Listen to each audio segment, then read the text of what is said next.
Right, boo is the right code word for the class tonight. I can just tell you, before we get into the class, I need to tell you two things about this class. One, it's going to be very different. You know, Manishtana ha-Halloween hazeh, Nikola Halloweens. It's going to be real different because I don't think of it as a class. It's not going to be like a beginning and a middle and an end. It's kind of like going into a Renaissance painting. And just a lot of visual images and a lot of concepts which, when you hear the concept, you could just kind of let your imagination play with it and see where it goes.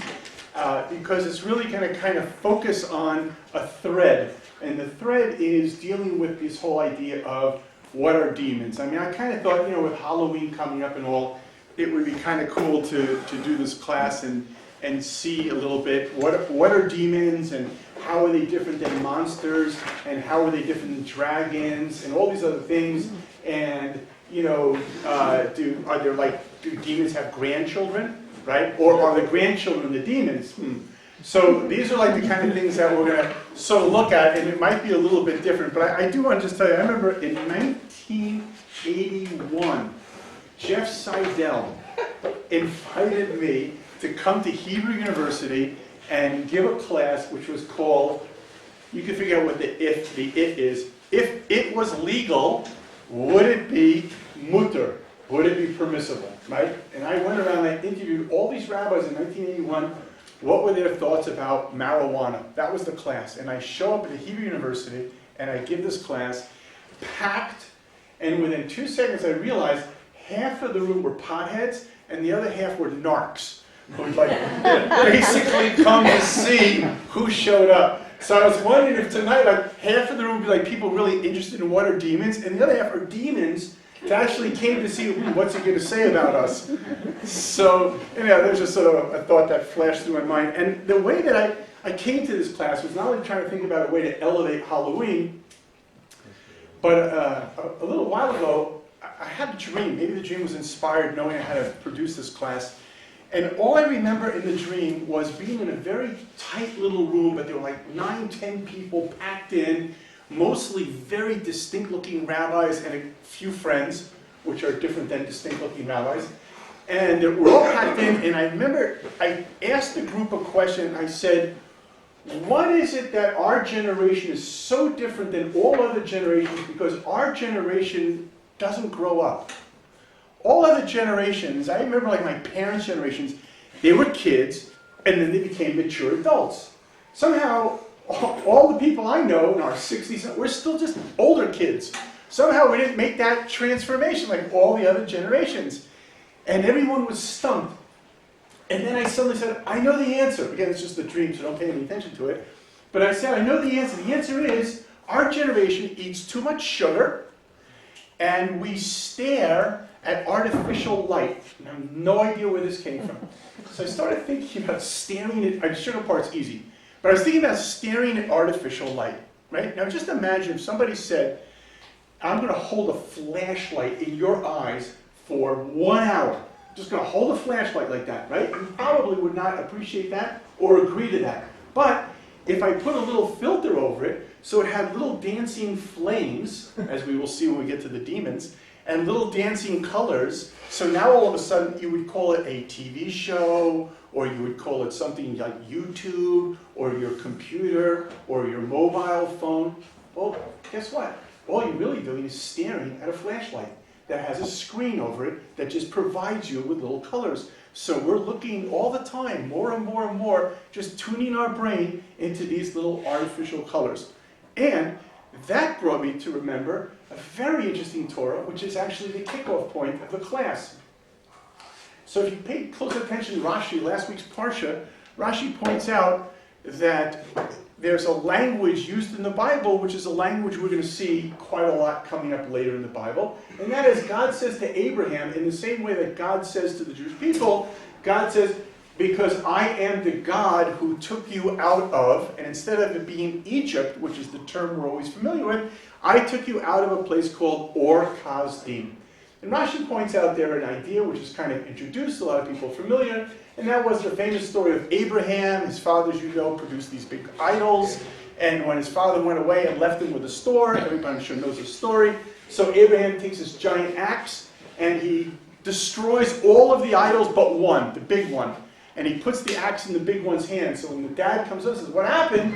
He says, well, obviously it was the big idol that beat up all the other idols. And his father says, what are you, crazy? These idols don't have any life. Says Abraham, right? Now you're getting the point. Nonetheless, the son, Abraham, gets busted. He goes in front of Nimrod. Nimrod has this tremendous fire burning. They throw Abraham into the fire, and he comes out alive. Let's take a deeper look at this. What is the fire? What is the light that this fire kindles? So we know in Hebrew that certain letters as a prefix and certain letters as a suffix, they are the letters that surround the root of the word. So we have the word or which can mean light, or which can also mean fire. But then we have this place called Kasdim, perhaps that's its name. Or perhaps it's Shadim.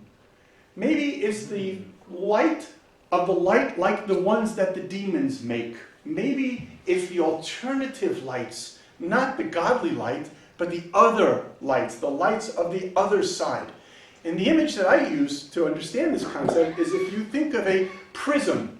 So a prism has let's say a source light, which is a pure white light, and that light now becomes diffracted into 7 different colors of the rainbow. Those 7 lights are connected to the 7 days of creation, and those are the 7 lights upon which the facade of the world that we live in other words, what we see is not what we get, but it's what we think we have. This world is created by the 7 lights, and our human ability with a divine soul has the capability to transcend these lights and go back to the one unified light. So therefore, since Abraham was able to go to the higher light of God, the lower lights of the Or Kasdim had no effect on him. They could not burn him because he was connected on a much higher level to a much higher light. In fact, I'll just tell you a little bit from this coming week's Parsha, just a little side idea, although it's not really the class, but I always do this. I prepared way too much, so since we're not going to cover all of it anyhow, I don't mind if we don't cover a little less than we would have covered.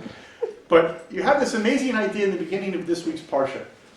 You have, again, it's a little bit of an argument between the Ramban and Rashi as to actually what is happening, but in the simple sense, what's happening is 3 entities are showing up at Abraham, right? So were they human? Were they angels? The Gemara seems to clearly say that they were angels, and not just any angels, but these 3 angels are 3 of the main power angels of the angel world, which will be another class. This is the demon class, so I don't want to spend too much time on demon, like even Stephen. So the angels, the 3 most powerful angels are Gabriel, Raphael, and Michael. Thank you. So these are the 3 angels that show up.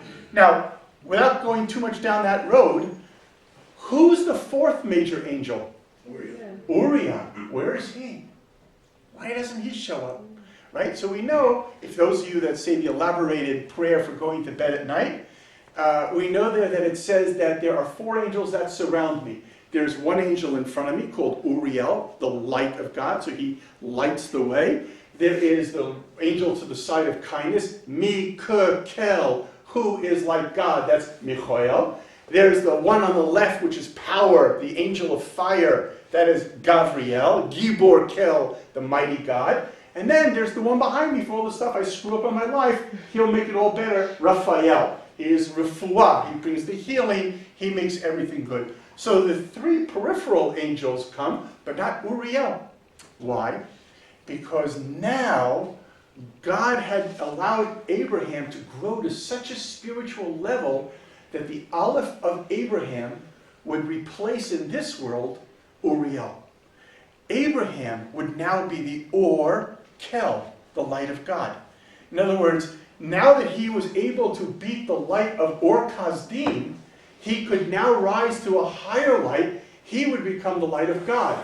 And as the light of God, he now would work in this world as Uriel.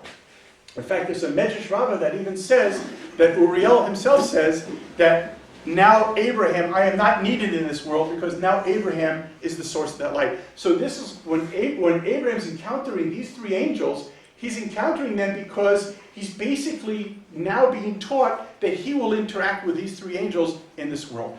How do you bring out that angelic light, as long as we're on this, and then we'll dive into demons. So it's very interesting. When they used to come visit the Chazan Lublin, one of the great rabbis in his generation, he would always stare at the open Talmud in front of him. And when he stared at it, the visitors would often ask, like, eye contact, hello, little human, like, why are you always staring? And he says, no, you don't understand. I'm listening very carefully to what you're saying, but in the Talmud is the Or HaGanuz, is the hidden light of God. And therefore, I know that by staring with all of the right kavanot, all of the right ideas, I can actually extract the hidden light and convert it and use it for blessing. I have that ability. That's why I'm called Chazan, the visionary, or the one who can be able to bring that light out of that. How does that work? So, if you look at the four primary angels, and you take the first letter of each name, it spells the word Gomorrah, which is Talmud.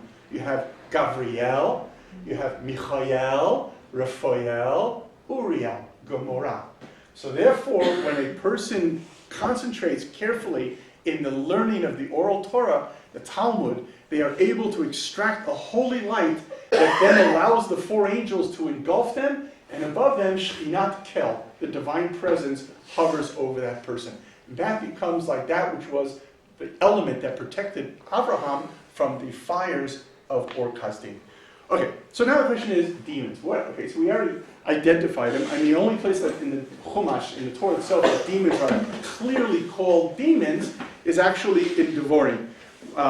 But the Gemara seems to have many sources, and in Tanakh there are many references to the demons, and in the Zohar, and they're endless. All we're going to do tonight is focus on a kind of an aerial view. As I mentioned, this is like, you go to Hollywood and you get on that little bus and you drive and they tell you, oh, that's where, like, Fred Astaire lived. So we're going to go to Demon Land and just kind of like bob around, and hopefully all of us will make it back safely and sort of take a look at that. So the question is, where did the demons come from? So it seems to be that there's a particular female entity who, according to many sources, including Talmudic sources, was actually married to Adam. And this female source, their relationships that they had, she becomes the mother of all demons. And since there is a tradition, which I'm not going to mess with, I'm always afraid to give a class like this, to say the wrong thing, I'm gone. So before, God forbid, that should happen, so I have my fireproof tzitzis on. So I'm just going to distort her name, and I'll just call her Lila instead, like the Lila Tov, Lila of the night. And so the idea with that Lila, it says that by her, there are many sources in Gemara. By the way, if anyone wants, after this class, you can get my email from Aaron, and I'd be happy to send you all the sources that I'm using tonight. So in case you want to go back and look something up. Otherwise, it's going to get too long if I start saying Chagiga, this, that, and so on, and all the rest of that. So it begins by pointing out that this was potentially the mother of all the birth of all of the demons. In fact, there's even one Gemara where the Gemara cautions that a person should not sleep alone at night unless there's a light on in the house. Because the Gemara says there, if not, they could be seized by, and the term is the mother of all demons, and of course, again, brings Lila as the reference there. It also says that, this is kind of, we're going to get a lot of funk here tonight. This is hopefully one of my subliminal messages is to make you have a whole new insight into Talmud, like you probably didn't get A, if you went to yeshiva, or B, if you never really learned Gemara. So here's a wild Gemara. Gemara says, if a woman gives birth to a human baby, which already means like as opposed to what? Oh, look at that, human, whoa. Okay, surprise. But if a woman gives birth to a human baby with wings that looks like Lila, the mother of demons, nonetheless, the baby is still considered human, but just has wings. Which is one of the things that I totally love about Talmudic rabbis. It's like, they're not blown away by this. It's not like, whoa! It's just simply, we have a practical issue. Does this kid put on tefillin or not? Is he human? Is he demon? So therefore they deemed, so to speak, that this kid, even though he's got wings and might look like a demon, no, nonetheless, he's human, just happens to have wings.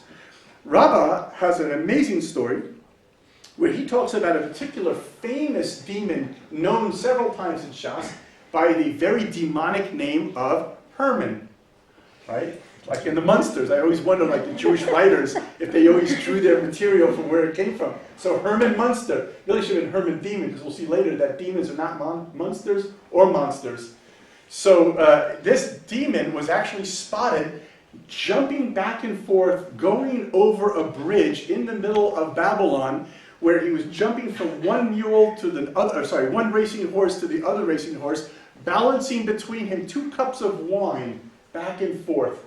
But the reason I'm bringing it here is he was identified as the son of Lila, the mother of all demons. So there are many references here of who could it be that was actually the mother. However, there's a second opinion.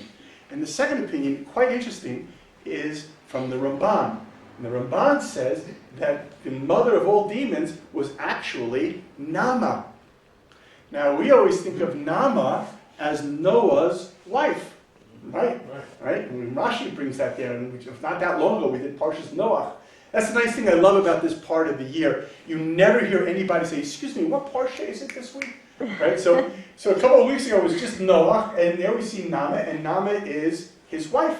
So they usually say that what happened was, first she was married to the king, or actually the name here is Shimadan, who was the one, together with her, produced Ashmedai, who we're going to see a lot about later, because he was, or is, the king of all demons. Which is kind of cool, like a king demon, you know? I mean, as opposed to like, just generic demons, like the minions, right? No, they're different types of demons. You have to know where they are and so on. This is the king demon. It's good to be the king. So the king demon, however, he says, trace actually that this was a marriage that Nama had, and then later she was able to elevate herself when she became, of course, Noah's wife, and thus ultimately the mother of all the world. So we're going to go now into a whole bunch of different categories. Category 1 is, what are the differences between demons and ghosts? What are demons ghosts? Are ghosts demons? Is ghosts a subset of demons? So the answer really is quite interesting. The Ritva in the Gemara brings that ghosts appear with a clothing that they were buried in. And I always have a philosophy that, especially in Europe, that actually the source of ghosts, because we just encountered a ghost or a ghost house in Sweden, the source of ghosts is actually, I always thought, maybe just religious Jews. That they would have their talis on, their white sheets, and they would be out there like the Breslevers, swaying, and somebody would walk by and they would hear, instead of howling, they would hear, na, na, na, na, right? But whatever it was, they would be wearing these, right? And like, so from afar, the non-Jews would, whoa, must be ghosts.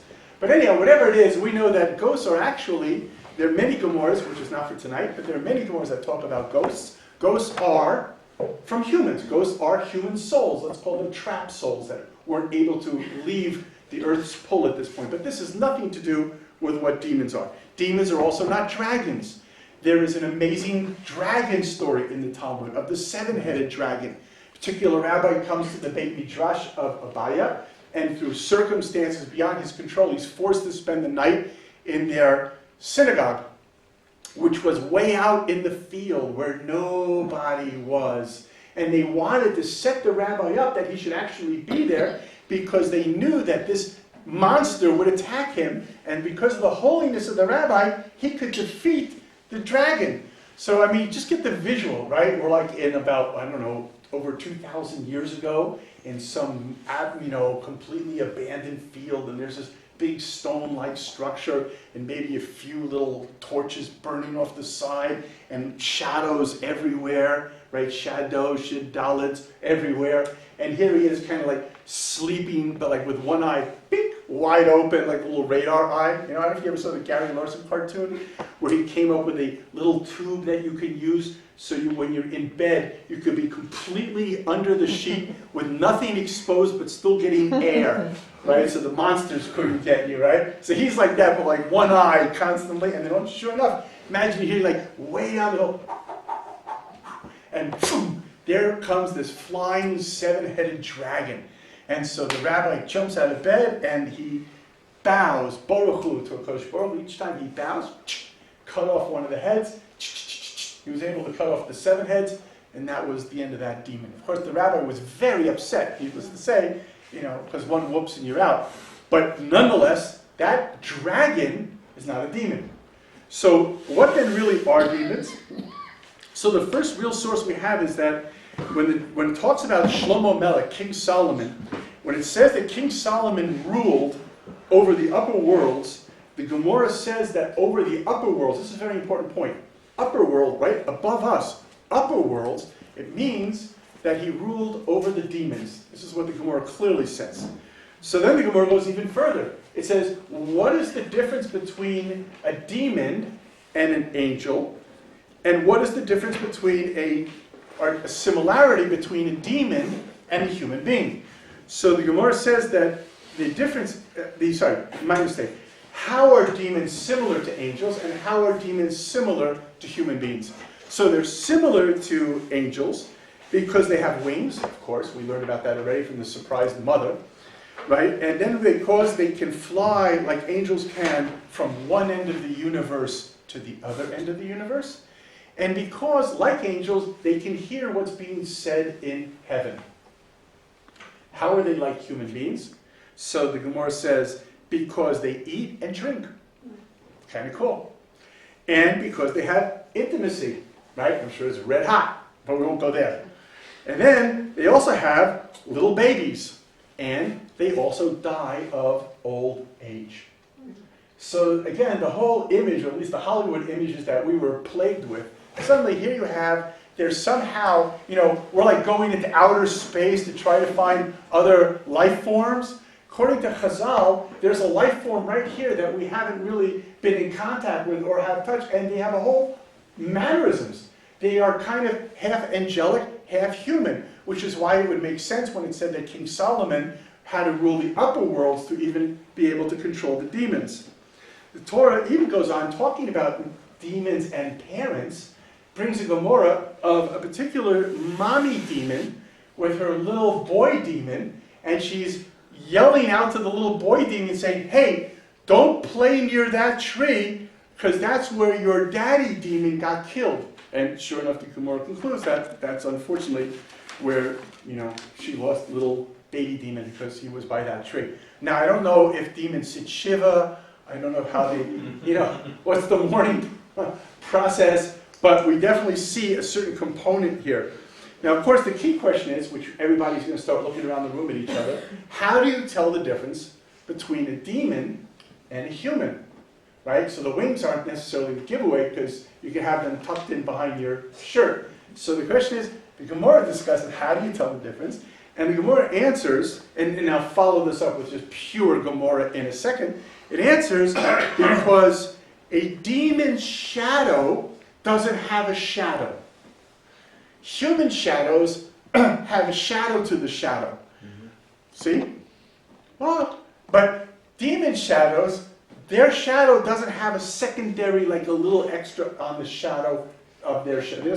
So the Gemara elsewhere says, in case you're curious, I will give you the source. It's in Avodah Zarah on page 48b, where the Gemara there clearly defines what's called a shadow's shadow, in case you want to know how to distinguish that. Could be relevant someday if you're in an elevator with some suspicious-looking people. So the next question is, how do you tell the difference between a demon and a witch? Now you can have a witch in here. Halloween. What's Halloween without a witch? So the Gemara says that a demon will ask for a specific type of a vessel before it casts a spell, whereas a witch can cast a spell with any kind of a vessel. The Gemara talks about the idea that there are unique languages, and it mentions the language of angels, the language of palm trees, and the language of demons. In fact, the Gemara elsewhere says Rabbi Yochanan ben Zakkai, not only did he know all of this, the written Torah, the oral Torah, Jewish law, Agadah, and the abstract, what we would call the Kabbalistic, and also the rabbinic, and he also knew astronomy, and he also knew geometry, but he also knew, whatever this means, clothes washer, laundrymen's proverbs. He also knew fox fables, and he also knew the language of the demons, palm trees, angels, and of course, the Kisei HaKavod, the secrets of creation itself. One more Gemara about this in this area. What are the demons like? So the Gemara says, and this should bring to you like Marvel movies, especially X-Men, right? So every time the bad guys today, they can whoop, turn into different people, and right? Every 2 seconds they're turning into different people, so you don't really know who they are. Well, this is the power of a demon. Because the Gemara says that manna, right, the bread that the Rastafarian bread, hey manna, that comes down from heaven, so that bread is compared to demons. Why, the Gemara says? Because it changes form many times. So sort of an interesting thing there. But here's a really cute thing I love about demons. And this is probably if you're like really encountering a demon and you want to bust him or her. So just be aware that demons will never use God's name in vain. So that could be an indicator if you're, because unfortunately, no, that person's definitely human, isn't how they talk. But not a demon. In fact, it even goes on to say that dreams are delivered to human beings, either, those of you that are familiar with all the Gemaras and Brachot about dreams, but dreams are actually delivered either through angels or demons. These are also missionaries of demons themselves. And then the Gemara says, Rabbi Yochanan, it says that Rabbi Yochanan knew 300 different types of demons in one city. And nonetheless, he confessed he could not understand their essence. So this is a very interesting idea as well. Again, they're all not just like, remember when you were like, well maybe girls did this more than guys, you take a piece of paper, you fold it up, and you cut out $1, and then you open them up, and they all like look alike. That's not demons. If one village alone or city had over 300 different types of demons, there's a whole amazing myriad of what these entities are probably all about. This, I now call this as only one source, I call it the strange nature. This is really very, very deep Kabbalah. In fact, it's so deep Kabbalah, A, I have no idea what it's talking about. B, even if I did, I then would know that I didn't know. And C, when you hear it, you'll also realize you don't know. But I will just read the words, okay? So the Gemara says, after 7 years, a male hyena becomes a bat. And a bat becomes a thorn, and a thorn becomes a demon. So I'm just leaving you with that formula in case you want to go to the zoo and kind of like corral a few little hyenas so you could just start, producing your own little demon farm. But what actually that means, I have no idea. But here's something I found extremely cute, that not only do demons not use God's name in vain, but they have a very holy nature. In fact, the Gemara says that even demons worry, check this out, even demons worry about their portion in the world to come. An interesting idea. I mean, we always think about the idea of world to come as something that is human, because we have free will. And through our free will, we're making significant choices that impact our being. And that being is, once we shed our corporal shell, that being that we've built inside of us is going to be our essence forever. And I always talk about the person who ignores their life or gets so involved in the 7 colors of the rainbow that they never find the deep spiritual meaning in life. And then all of a sudden, after 120 years, when the person dies, and there's this unbelievable vast universe, and all they've built with their life is like a little scooter, right? As opposed to what you could do with your life. It's unbelievable. What you could pack in with growth, with wisdom, with development, with knowledge, with actions, with speech. What you could become, the Zohar says, when a human being is born in this world, it's like a new sun, S-U-N, is created. But if you navigate through this world properly, when you leave this world, the Zohar says, it's like a new galaxy has been born. Right? If you ever look at any of these deep space Hubble photos, it's mind-boggling what's out there. And that's our opportunity. That's why the Zohar does not call this world a world of truth. It doesn't call it a world of peace. Actually calls it Alma the Chakra, a world of lies. But what it most importantly calls it is Olam Asiyah, a world of performing, doing, action. While the clock ticks, this is our sacred opportunity to elevate ourselves in our lives. So now we're going to turn to the king. As I said before, it's kind of good to be the king. The Gemara talks about this incredible story. I'm sure most of you know it, so I won't go through it. But the bottom line is King Solomon wants to build a temple. There's a restriction on how the altar can be built, because since the altar is a symbol of peace, a sword could not be used. So they needed a little worm called the shamir, which could eat through stone. And that little worm would be able to allow King Solomon to build the altar. And the only person who knew who this little worm was the king of the demons. And therefore, Ben Yehoyada is sent on a mission to capture the king. And once he captures him, that's how they get the little bug or the little worm, and through that and so on. But the Gemara doesn't just simply shortcut. It really goes through the whole story. And it even brings out the beautiful side of the king of the demons. It says, while the demons are naturally prone to damage, it's not personal. It's just, you never had anyone in your house who's like a klutz. So I guess maybe that's their nature. Their nature is they're prone to damage. It says, nonetheless, as he was damaging things left and right, trying to get free from having been captured by this great Jewish general, at one point as he was about to destroy a house, he saw there was an elderly widow who lived in the house. And so therefore he twisted and contorted in a way that actually broke one of his own bones so as not to destroy the house in order to protect the woman. It's an amazing idea, and it gives a whole different kind of vision and a light to what's going on here. In fact, the Gemara also says that as this journey was going on, the king encountered one of the sorcerers of Jerusalem. Sorcerer is somebody who was sitting there laying out, actually today we call it the opinion page in newspapers, but in those days it used to be known as people who said they could predict the future. And so the sorcerer was there, and he was explaining what the future was all about, and the king merely laughs at him and he says, "You think that you know the future? You don't know anything about the future. In fact, you don't even know about the treasure that's buried beneath your feet." And of course, the commentators explain this. This is a very famous, one of the Helm stories, which I'm sure a lot of people know as well, about the guy who has the dream, and there's a treasure, and it's at the end of the bridge, and he's digging the bridge, and sure enough, it's right there under his feet. So this is really what it took the king of the demons to give tochacha, to give rebuke to a sorcerer, saying, what are you wasting your time thinking you can figure out the future? The future will be the direct result of living correctly in the here and now, the treasure that's under your feet. The other thing which I also thought was interesting was, again, this king was a hostage for 7 years during the time that the Beit HaMikdash was being built. But ultimately, he had a battle with King Solomon, and according to Jewish traditions, at least the Talmudic traditions, he literally blew Solomon out of this universe, and remember, demons can take forms. He became King Solomon, sleeping with all of King Solomon's wives.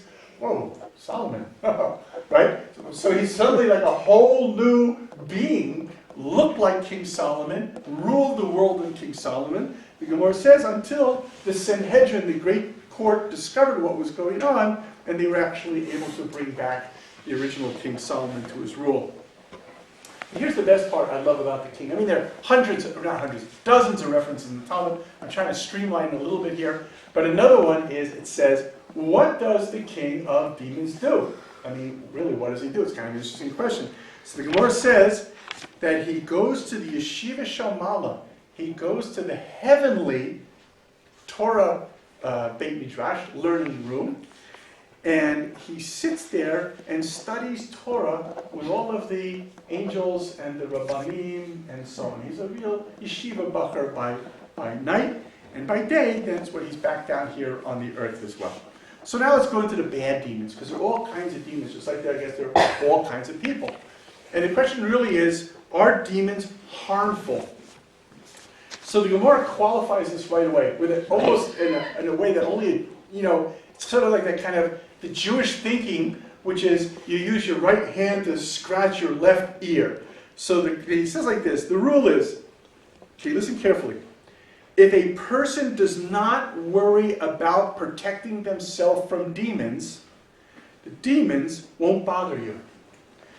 If a person makes an effort to protect himself from demons, the demons will find you. That's how the Gemara qualifies it. It's almost as if to say, Shomer Poseidon, like Hashem protects the fool. So it's almost like saying, just do what you were created to do. Just be human. Don't worry about demons. Do what you need to do. Demons aren't really interested in you anyhow. They got their own thing they're dealing with. They're worried about their own heaven, as we saw, right? So they're not going to bother you. But as soon as you become the Uber Hacham, the smart guy, who's all of a sudden got the little Kamiya and this and that and all the rest of it, so they got to make sure you're really doing it right.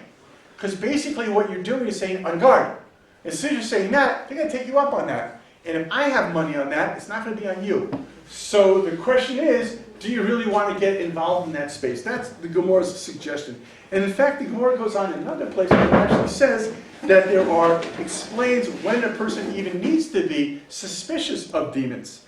For example, the Gemara says here that there was a great angel, one of the angels called Suriel, who was standing before God, and he taught Rabbi Shmuel. Okay, if everybody remembers the story, we say this during the Yom Norayim, that unfortunately when the 10 martyrs, before they were killed, so Rabbi Shmuel, using different names of God, went upstairs to see if it was the will of God and if they should surrender their lives. But this was not the only time that Rabbi Shmuel had used these talents to go into the higher world. So the Gemara says that once when he came up to the higher world, so this angel had to tell Rabbi Shmuel that he has to be careful because when you come to heaven, there are always a group of demons who are waiting for a person to fall. I mean, take it out of the demon framework in a minute. I want to just sort of maybe say a side point here, which is another concept we talk about, which is often called the Yetzer Hara, or the evil inclination, although this is not what demons are about. But the bottom line is that the Baal Shem Tov tells a very beautiful midrash. It says that every time a person's evil inclination gets a person to sin, he rips his clothes and sits on the floor mourning. And every time a person overcomes his Yetzer Hara, or his evil inclination, the Yetzer Hara makes a party and celebrates.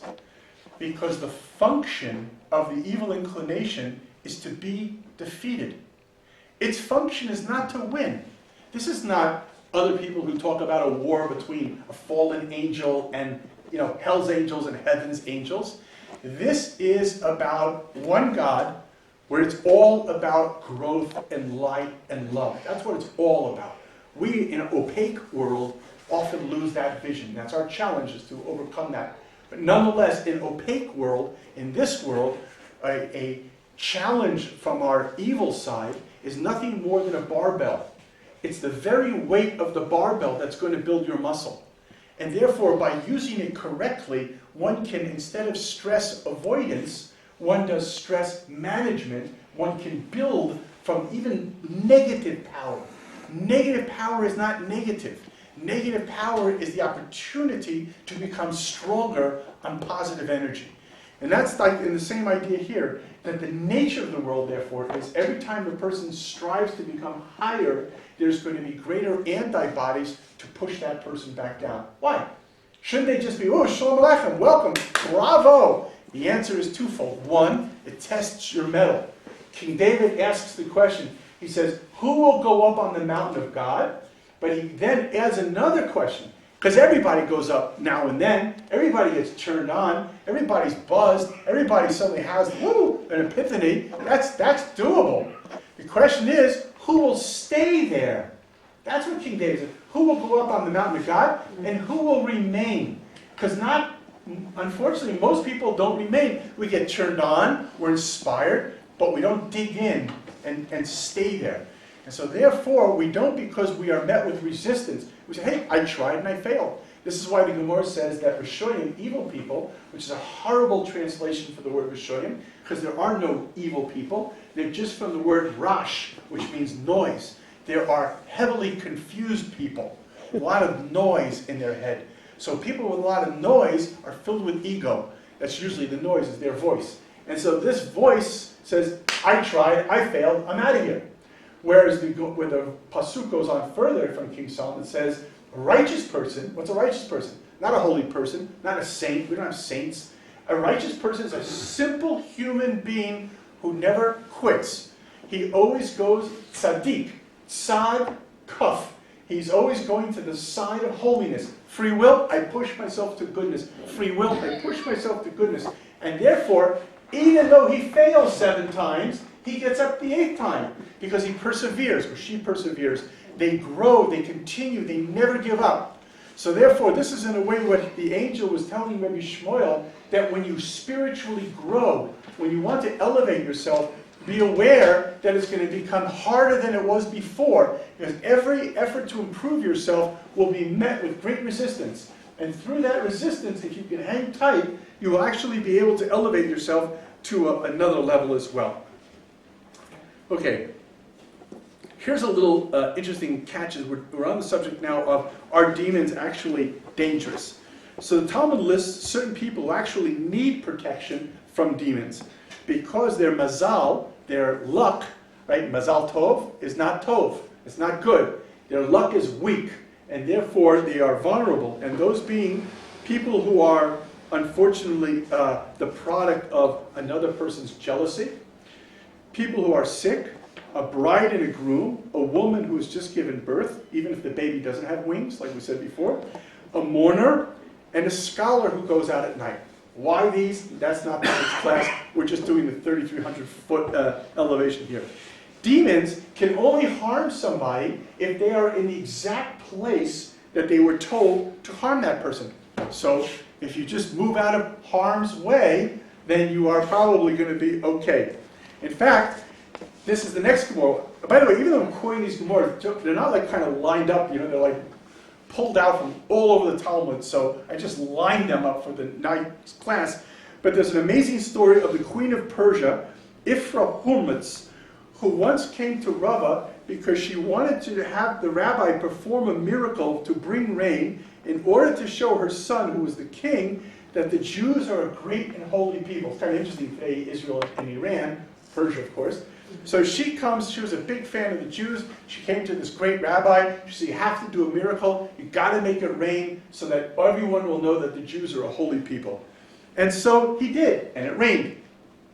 However, that night, the Gemara says, Rava's father came to him in a dream, and he said that he was very concerned because the fact that he bothered God to make rain when it wasn't supposed to rain, that there was a squadron of demons that had been dispatched from upstairs coming down to deal with him. So what did he do? He switched beds. And when he woke in the morning, the Gemara says that his normal bed was filled with knives. So that, the Gemara brings as an example, that demons will only be allowed to cause damage in the place that they were told to. So always stay on the move. Any of you guys into basketball, always keep moving. Keep bob, bob, bob. Just keep moving and you'll be okay. Now, another amazing idea of demons is the Gemara says that there are actually 18,000 demons in this one particular squadron. That might be a platoon, actually. There are 18,000 demons who are led by a particular demon known as Agret Bat Machias, and she would come out every night and just through the land, right? Kind of like better than like a shooting star. There are like 18,000 demons led by this demon lady charging down to the earth until she came into one of the famous rabbis of the Talmud, Rabbi Hanina ben Dosa, who actually limited her that she could only come on Friday nights and Tuesday nights. And that's how it continued until she had the misfortune of encountering a few generations later, Abaya.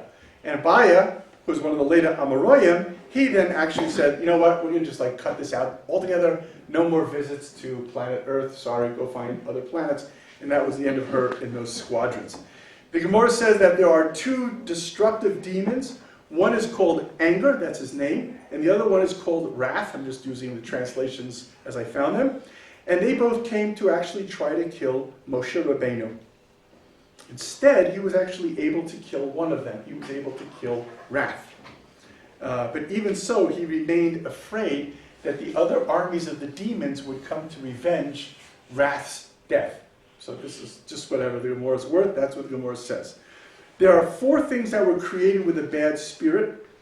There are four things that create a bad spirit with demons and witches. Okay, back to Halloween. I'm just going to read this, okay? So, urinating between a palm tree and the wall where there is less than 4 amot, so that there's no other way for the demon to get around. That would definitely tend to, if you'll forgive me, piss off a demon. Right? Actually, I saw that the other day. Someone said, it's always better to be pissed off than pissed on.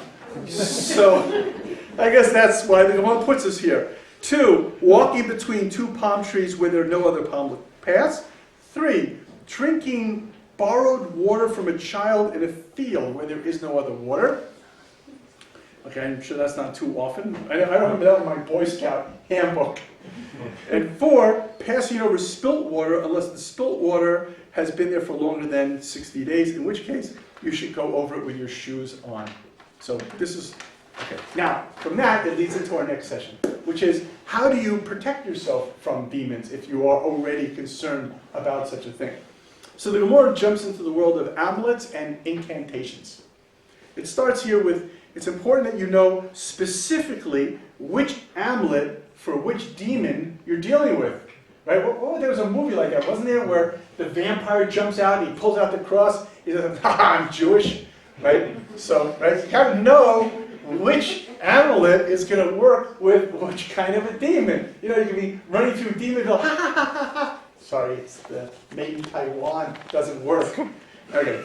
Actually, it reminds me of a friend of mine who once went back to America and in Long Island, where I was from, and he was going to all the houses for free to check their mezuzot, and he would find, like, in English, 10 Commandments, printed in, Japan, all these different, amazing, so I guess you have to be careful checking your amulets as well.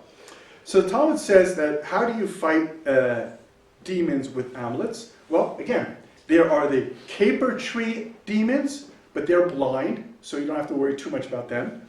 There are the sorb tree demons, but only if they're near a city in large numbers. And then there are the ones who are found on the rooftops, which are the flaming demons. I don't know, has anybody here been to China? So, or maybe you've seen in photos. So one of the things I loved, I thought it was so beautiful, when you go to China, you see all the little dragons on the edge, and it depends if they're 9 dragons or 7 dragons and so on. So these are all little dragons there which are to protect against the evil spirits and all. But maybe, this might also help with the flaming demons on the rooftops. And the Gemara actually says a story about a particular watchman who was trapped by demons, and they were dancing all around him, great, little animated visual there, until a particular rabbi was able to come by and quickly write an amulet and hand it to him, and he was able to escape these demons. Talmud also says that there are incantations to free a person who is possessed by a demon by using the names of demons. Kind of reminds me of snake venom used to fight the snake bite, or maybe a little bit more like the exorcist, possessed by demons. And so it says one example, for how can you have a Gemara without an example, is the incantation to be used to be saved from demons that live in the bathroom. Right? You thought it was aerosol. So it's not. It is, and I will quote, this is the best I could do for translating, so forgive me. On the head of a lion, inside the nostril of a lioness is the demon. Bar Shrika Panda. In a field of leeks, I knocked them down. Using a jawbone of a donkey, I smashed him. Of course, those of you that are familiar with Tanakh will immediately think of Shimshon with his famous battle with the jawbone of the donkey that he beat many of the Philistines and so on. Okay, how do you protect yourself? Another way, besides amulets and incantations, actually with Torah.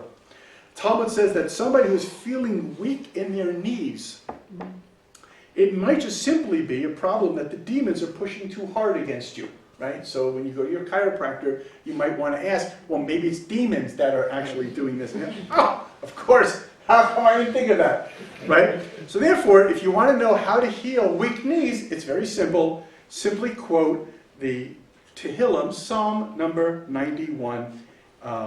It won't hurt. It might even help. You never know. Right? Non-invasive solution. Rav Huna says that each person has actually 1,000 demons on his left side and 10,000 on his right side. I'll do that again, left and right. And it is said that the verse number 7, the 7th verse in the Psalm number 92, interesting 91, 92, is a way of defending against these demons which surround the person. If a person goes walking at night, they should recite to protect themselves from the demons the famous verse in Tehillim number 23, which I could have borrowed this from any translation, even though I walk through the darkest valley, and so on. That's the verse used to protect. Another way to protect against demons, the Gemara goes into prayer, merit, and good old common sense. I find all of these make sense except common sense. You know, like, okay, yeah, you're dealing like demons, like little Amalek, but hey, just practical common sense. We'll get to that.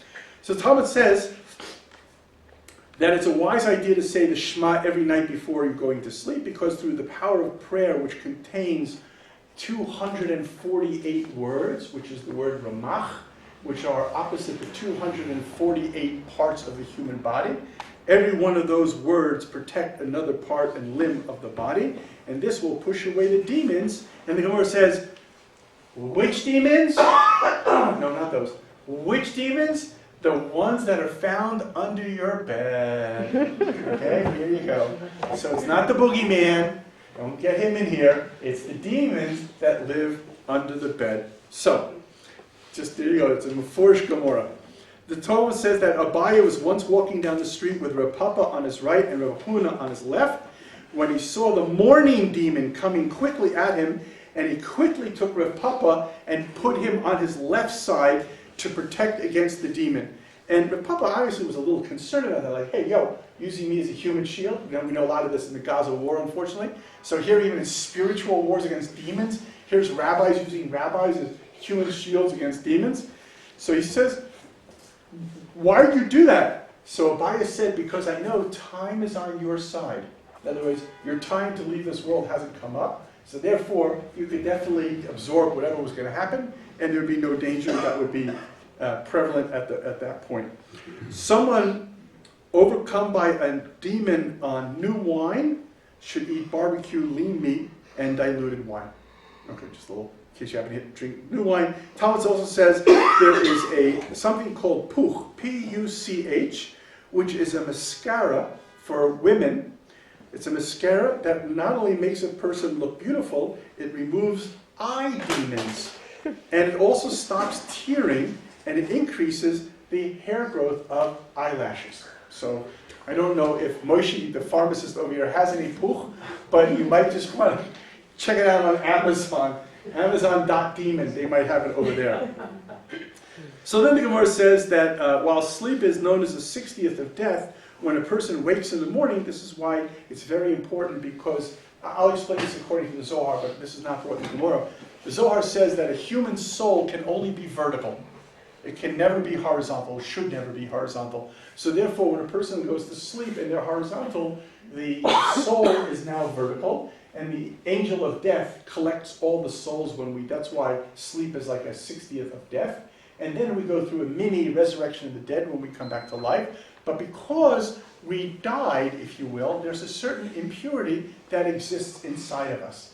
And that impurity, as our soul comes back in our body, is actually pushed until it's at the very tip of our fingers. So where it was evenly distributed through the whole body, it's now in the very tip of our fingers. And that's why it's very important. Now we're shifting to the Shulchan Aruch.